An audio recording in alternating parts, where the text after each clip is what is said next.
नमस्कार दोस्तों, स्वागत है आपका एक और नई वीडियो में।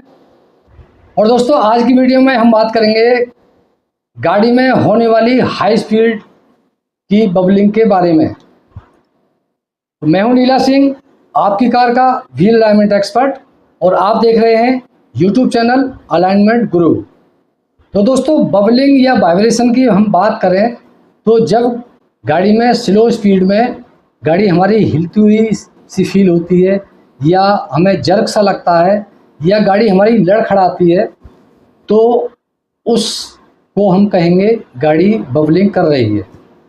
और उसी तरह से जब गाड़ी की स्पीड जैसे जैसे बढ़ती है और ये सारी चीज़ें, जैसे गाड़ी का लड़खड़ाना, गाड़ी का झटके लेना, या गाड़ी की जो बबलिंग है उसकी स्पीड भी साथ साथ बढ़ जाती है गाड़ी की स्पीड के साथ साथ, तो उसको हम कहेंगे गाड़ी वाइब्रेट कर रही है, यानी गाड़ी में वाइब्रेशन हो रही है।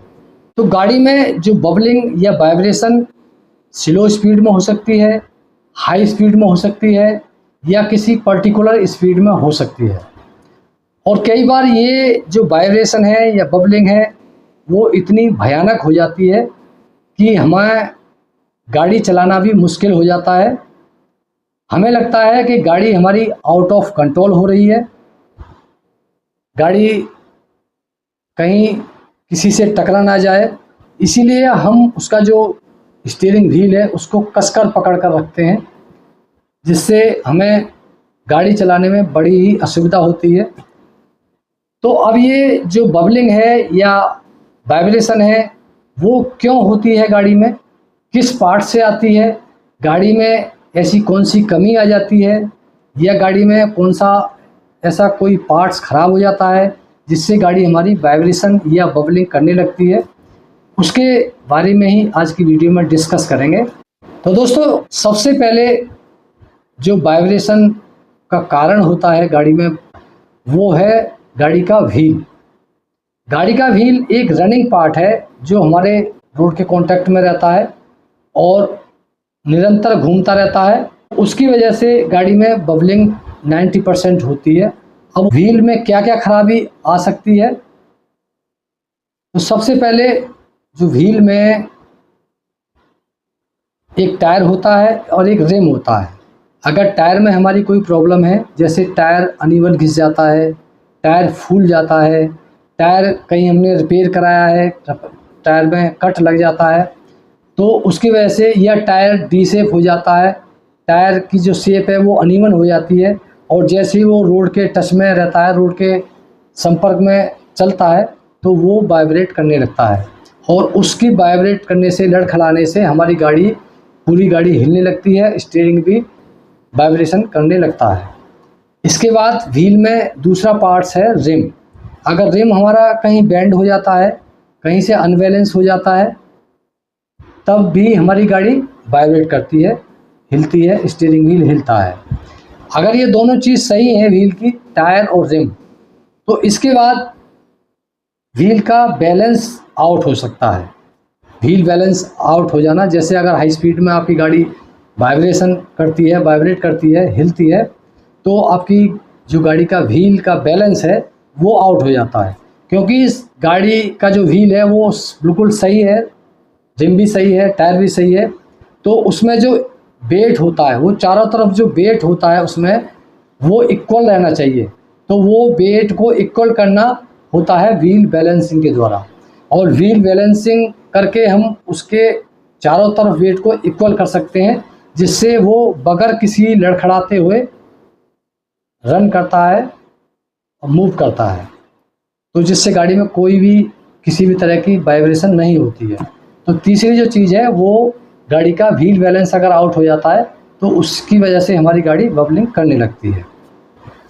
ज़्यादातर गाड़ी में जो रनिंग पार्ट्स होते हैं उसकी वजह से ही गाड़ी बबलिंग करती है, और ये हमारा व्हील है वो रनिंग पार्ट है, क्योंकि जो इंजन से हमें पावर मिलती है वो व्हील को ट्रांसफ़र होती है गियर बॉक्स के द्वारा, गियर बॉक्स से ड्राइव शाफ्ट के द्वारा, ड्राइव शाफ्ट यानी एक्सल के द्वारा, और एक्सल जुड़ा होता है हमारा व्हील से।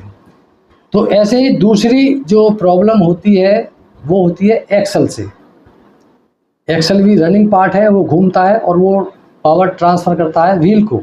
अगर हमारे एक्सल में कोई प्रॉब्लम है, वो अनइवन घूम रहा है, वो अनबैलेंस हो गया है, कहीं से गाड़ी लगी हुई है तो वो उसमें ट्विस्ट आ जाता है, एक बेंड आ जाता है एक्सल में, ड्राइव शाफ्ट में, जिसकी वजह से वो जो रनिंग देता है व्हील को वो अनइवन देता है, जिससे हमारा व्हील लड़खड़ाता है और उससे हमारी गाड़ी में बबलिंग आ सकती है।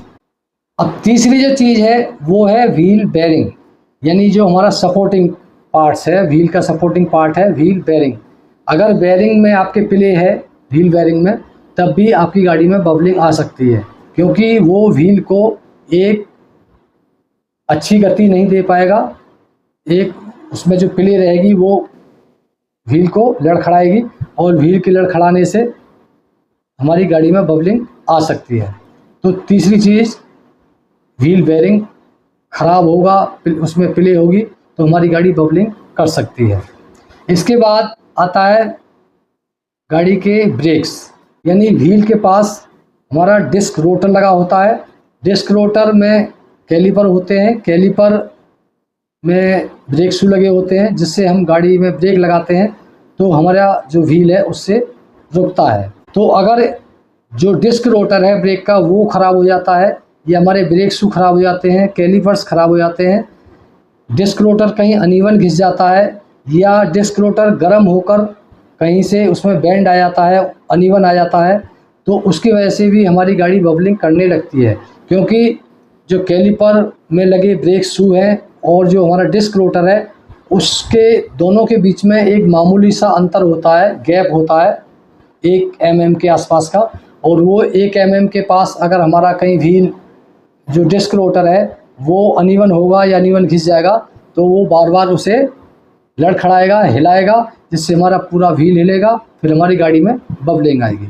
तो एक ब्रेक की ये प्रॉब्लम हो सकती है। इसमें ब्रेक लगाने पर तो गाड़ी बबलिंग करती ही करती है, वैसे भी हाई स्पीड में बबलिंग कर सकती है। इसके अलावा जो और पार्ट्स हैं वो पार्ट्स हैं सपोर्टिंग पार्ट्स, जैसे आपके सस्पेंशन ख़राब होने से भी गाड़ी में बबलिंग आ सकती है। जैसे आपके लोअर आर्म एंड हैं, स्टीयरिंग के एंड बॉल जॉइंट हैं, और मेन जो पार्ट है वो है शॉक एब्जॉर्बर। शॉक एब्जॉर्बर अगर आपका काम नहीं करेगा तब भी आपकी गाड़ी बबलिंग कर सकती है, एक पर्टिकुलर स्पीड में, किसी भी स्पीड में बबलिंग कर सकती है।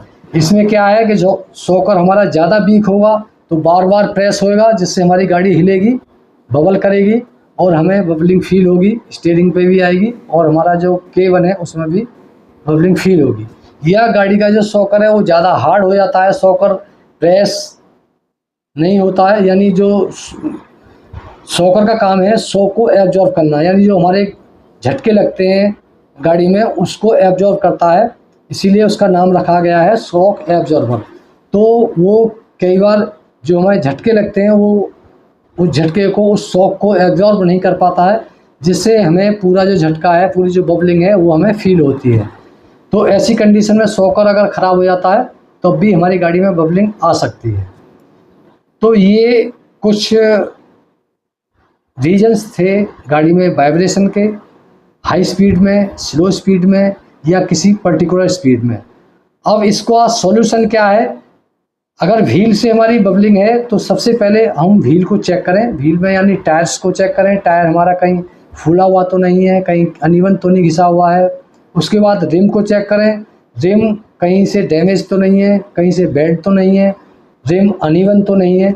ये अगर सारी चीज़ें ठीक हैं तो उसका कहीं बैलेंसिंग ख़राब तो नहीं हो गया है, बैलेंसिंग आउट तो नहीं हो गया है, तो उसको व्हील बैलेंस कराएं जिससे हमारी गाड़ी में बबलिंग ना हो। इसके बाद हम जो एक्सल की प्रॉब्लम है उसको भी चेक कर सकते हैं। उसको चेक करने का तरीका ये है, अगर हमारी गाड़ी फ्रंट व्हील ड्राइव है तो हम जिस स्पीड में हमारी गाड़ी बबलिंग कर रही है और उस स्पीड में हम गाड़ी का क्लच प्रेस करते हैं तो क्लच प्रेस करने से गाड़ी की बबलिंग ख़त्म हो जाती है, बंद हो जाती है, तो ये एक्सल की प्रॉब्लम हो सकती है। और जैसे हम क्लच को दोबारा रिलीज़ करते हैं फिर से बबलिंग स्टार्ट हो जाती है। तो 100% आपका एक्सल की प्रॉब्लम है, एक्सल आपको चेंज कराना पड़ सकता है। इसके बाद ऐसी शॉकर अगर हमारा ख़राब है तो शॉकर को आपको चेंज कराना पड़ेगा। सस्पेंशन में कोई भी पार्ट्स डैमेज है, ज़्यादा हिल रहा है तो वो गाड़ी को हिलाएगा, तो वो भी हमें सस्पेंशन को चेक करके ये सस्पेंशन को बदलना पड़ेगा।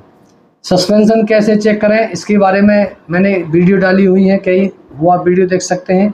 या बबलिंग के बारे में बहुत सारी वीडियो डली हुई है, पर्टिकुलर स्पीड में, हाई स्पीड में, स्लो स्पीड में, वो वीडियो आपको आई बटन में मिल जाएंगी, वो वीडियो आप देख सकते हैं, जिससे आपकी गाड़ी की जो बबलिंग है, वाइब्रेशन है, उसकी समस्या ख़त्म हो सकती है। तो दोस्तों ये वीडियो आपको कैसी लगी है? अगर वीडियो अच्छी है तो वीडियो को लाइक शेयर करें और चैनल को सब्सक्राइब करना ना भूलें, क्योंकि इस तरह का मैं कंटेंट बनाता रहता हूँ। फिर मिलेंगे एक नई वीडियो में एक नई जानकारी के साथ। तब तक के लिए जय हिंद, जय भारत।